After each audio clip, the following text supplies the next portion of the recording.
Aló. Bueno, hoy vamos a hablar sobre la capacidad, la habilidad, procedimientos relacionados a lo que es la estrategia didáctica. Bien. Cuando nosotros hablamos de capacidad, nosotros estamos hablando de las condiciones innatas con las cuales nace un ser humano para ejercer una acción.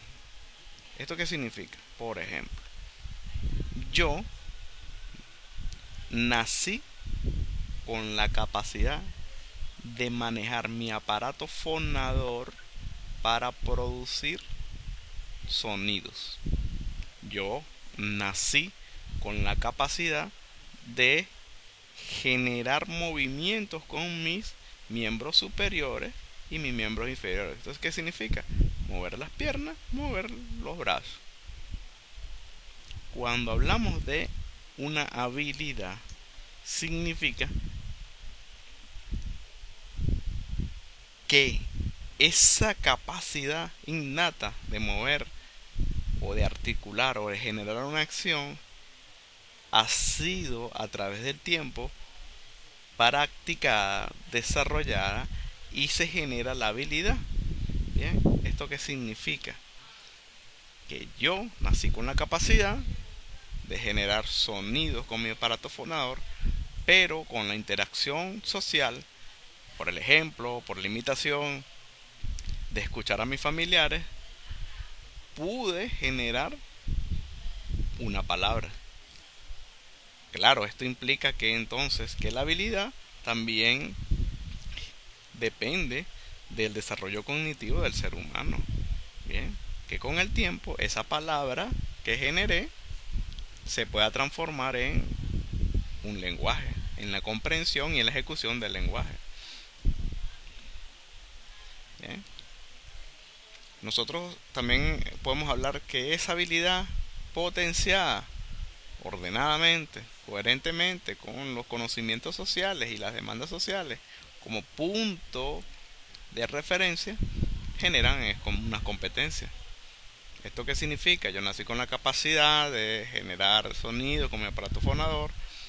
Con el tiempo, en la práctica, el ensayo, error, el modelamiento de mis pares, generé palabras, pero con la práctica y con un referente social, generé la competencia para cantar.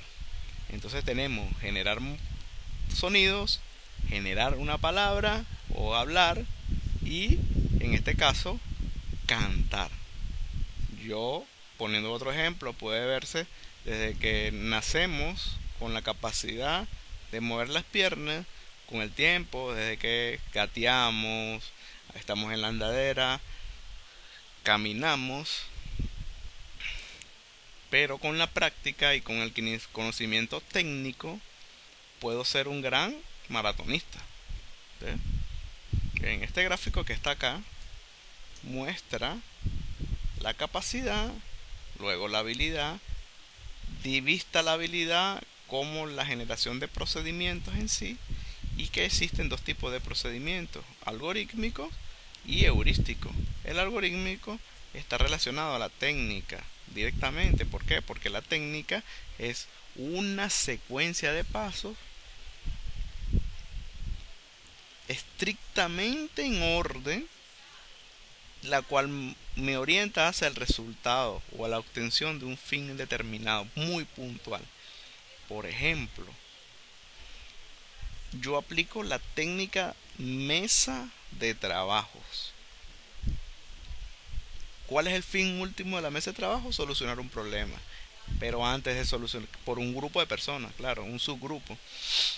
Pero antes de llegar a la solución de ese problema, entonces el docente genera el problema, subdivide el grupo en el, o si subdivide el grupo en subgrupos de trabajo.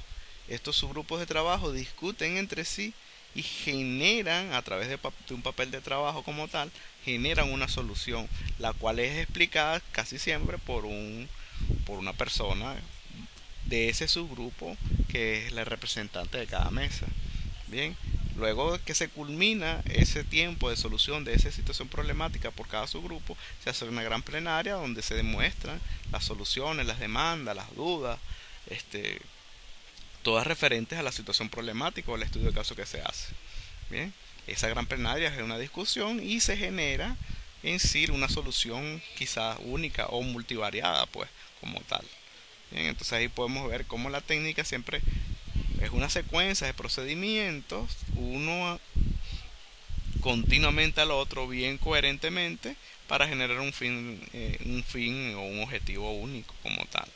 Bien, pero cuando hablamos de procedimientos heurísticos, entonces estamos hablando que posiblemente estamos hablando de una estrategia, y una estrategia es una proyección mental de un objeto o de una acción única, pero totalmente coherente, ideal, que proyectada y ejecutada en la práctica o en la realidad, eh, puede ser totalmente distinto ese objeto último. ¿Qué significa esto entonces? Que si nosotros ejecutamos una estrategia, la cual también se basa con técnica, fíjense la gran eh, diferencia acá, ¿no? Una estrategia está basada en técnica, pero el resultado como fin o la obtención de ese objeto último o de esa finalidad realmente es incierta. ¿Qué significa esto? Cada vez que el profesor diseña una estrategia de clase, en el papel, en el plan de clase, al ejecutarla, realmente eh, el fin último o el objeto obtenido puede variar mucho, mucho a la estrategia diseñada en papel. Bien, una cosa es pensarlo idealmente, verídicamente, coherentemente, y otra cosa es la ejecución. ¿Por qué? Porque hay un factor que es variable acá, que es el ser humano. El ser humano, dependiendo del contexto, dependiendo de su voluntad, de su ánimo, varía en las acciones. Bien, entonces ahí podemos ver lo diferente entre estrategia y técnica. ¿Ok? También nosotros hablamos algo sobre los métodos, ¿no? Y el método realmente sería el todo entre método, técnica y estrategia. ¿Ok? Más adelante podemos hablar de métodos, técnica y estrategia como tal, en fin.